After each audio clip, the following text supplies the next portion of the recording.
Watch me give my man another reason why he should put a ring on it.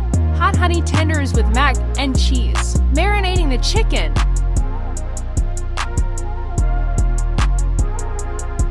The coating. The milk coating. Coat the chicken in the flour mix, the milk, and then back into the flour. Fry till golden brown.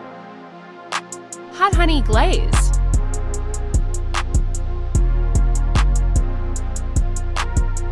The mac and cheese sauce.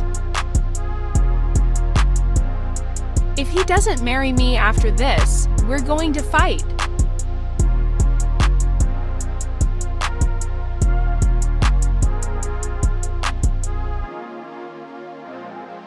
Bake for 10 to 15 minutes. Get rid of your used cooking oil.